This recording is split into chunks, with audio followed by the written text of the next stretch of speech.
6:15, this is the Sri Lanka Broadcasting Corporation. The news edited by Dulmin Samarasinghe and read by Niranjan Abesundara. More than 25,000 kilograms of dry turmeric imported illegally has been taken into custody by the customs.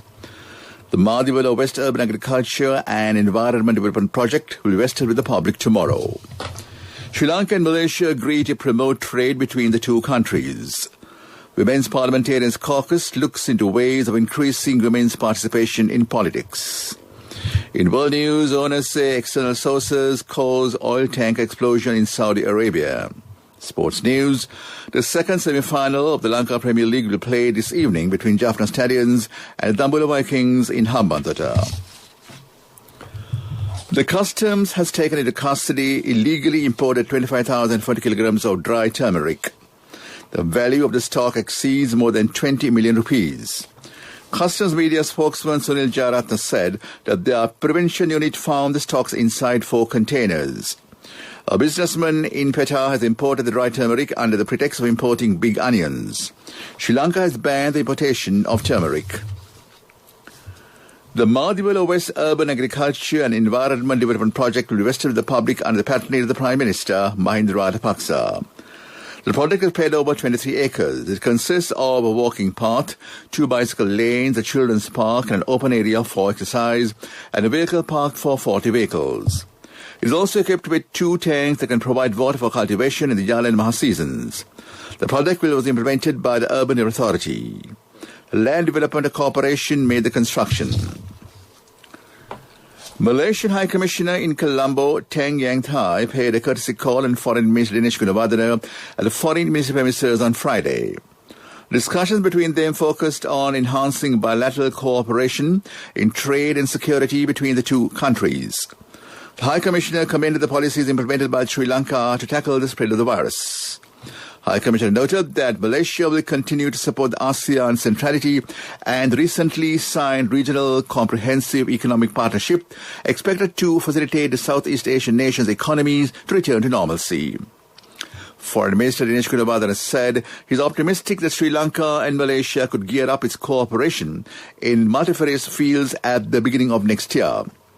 Mr. Gunawardena commended the cooperation extended by Malaysia in security-related fields and both endorsed their closer cooperation. High Commissioner Tan underlined that Malaysia will not condone any type of terrorism or extremism in Malaysia.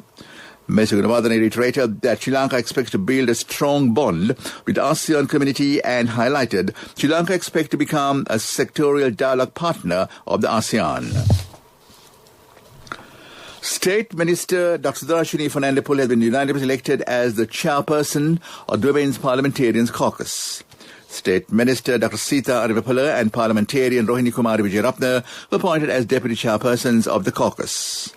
These appointments were made at the inaugural meeting of the Parliamentarians Caucus held at the Parliament complex recently.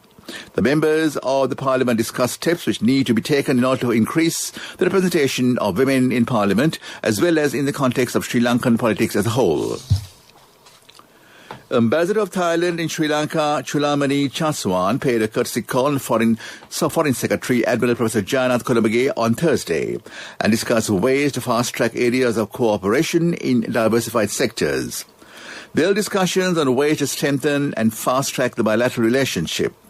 Both commended the ongoing discussion on the Thailand and Sri Lanka Free Trade Agreement and noted on the progress made on by both sides. Both parties endorsed that they are hopeful negotiation process will be completed soon to reap the benefits for enhanced economic cooperation. Ambassador Chaswan said that there is much scope for further expansion of Sri Lanka's exports to Thailand through the implementation of the Strategic Economic Partnership. The Prime Minister Mahinda Rajapaksa has paid his last respects to Dunstan Jayasuriya, who is the father of former Sri Lanka cricket captain Sanath Jayasuriya. The Prime Minister yesterday visited the residence in Mathura and paid his last respects. He expressed condolences to Sanath Jayasuriya and the family members. This news broadcast comes to you from the Sri Lanka Broadcasting Corporation. Save your card with a balance transfer facility from People's Bank. More details at peoplesbank.lk. Department of Technical Education and Training says that applications are being accepted for NVQ 3 and 4 certificate courses and NVQ 5 and 6 diploma courses conducted by technical colleges for the academic year 2021. The department said courses can be selected by logging on to www.dtet.gov.lk. Further information will be published on the Gazette on Friday. The last day to accept applications is on the 29th of this month. The new building of the Attorney General Department was opened this morning at the patronage of Minister Ali Sabri. It has been built at the Hulsdorf Court Complex premises in Colombo. The new building consists of 12 floors. Attorney General Dapura de Oliveira and Chief Justice Jayanta Jayasuriya were present on the occasion.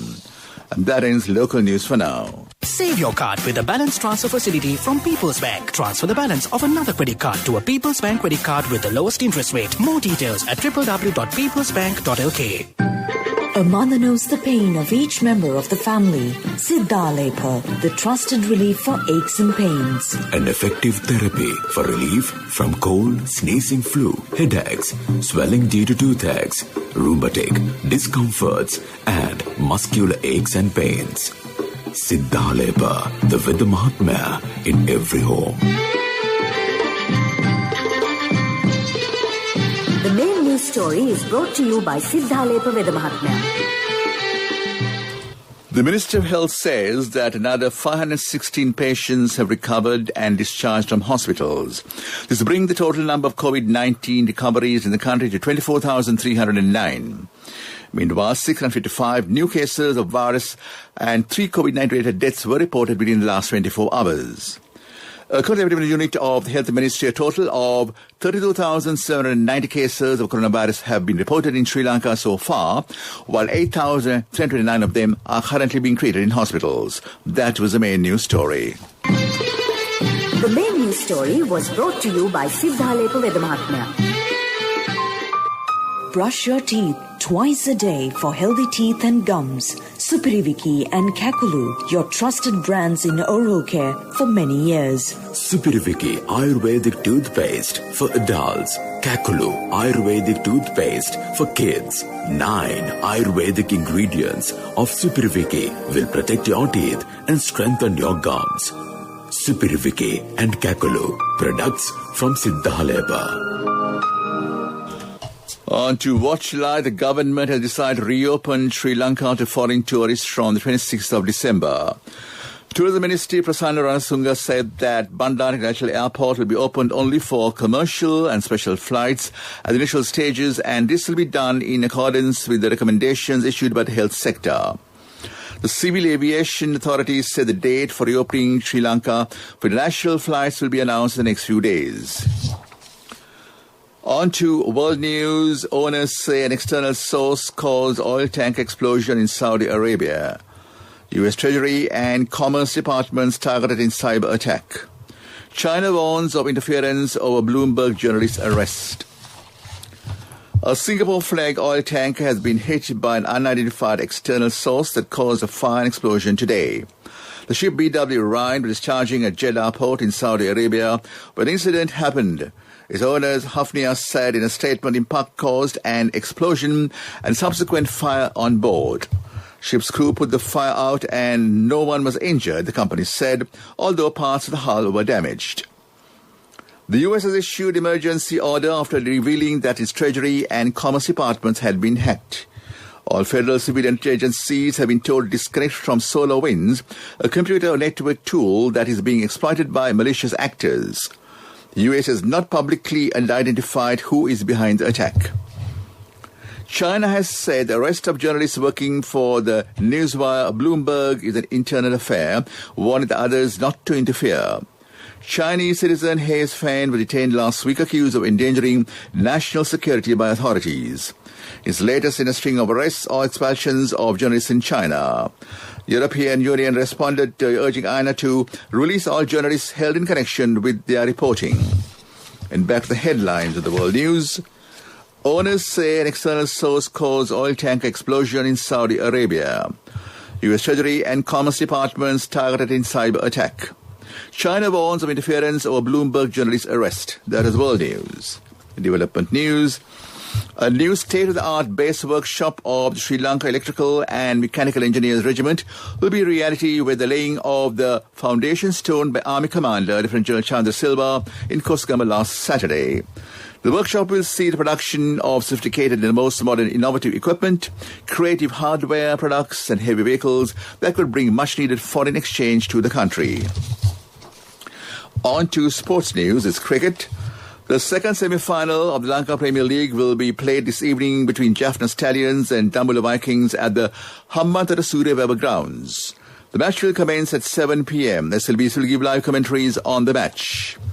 Cricket Australia say Brisbane Heat Chris Lynn and Dan Lawrence must keep physical distance from their teammates during Monday's Big Bash game against Sydney Thunder, following a possible bio-bubble breach. Boxing news promoter Eddie Hearn says talks to agree to a bout between Anthony Joshua and Tyson Fury for 2021 could take just a couple of days to be completed. Joshua knockout of Kubrat Pulev on Saturday has set up the prospect of a clash between the British rivals. Tennis news. Roger Federer said his recovery from 2 surgeries on his left knee earlier this year has taken longer than expected and he's unsure whether he'll be ready for the Australian Open. Federer, who turns 40 in August next year, has not played a competitive match since losing to Novak Djokovic in this season's semi-finals at Melbourne Park. That is sports news. On to business news. Luxel is expected to open overseas franchise-mode mini outlets in England, Australia, Canada and the USA to promote Sri Lankan traditional handicraft items manufactured by local craftsmen. Luxel chairman Pradeep Gunawardena made the assist assurance in the presence of over 300 Sri Lankan traditional and young craftsmen. They expect to join the handicraft sector program organized and introduce newly developed handicraft items to cater to local buyers as household items under the brand Luxel. That was business news. Economic news, courtesy of... Congratulations on your promotion. It will be our treat, huh? How about today?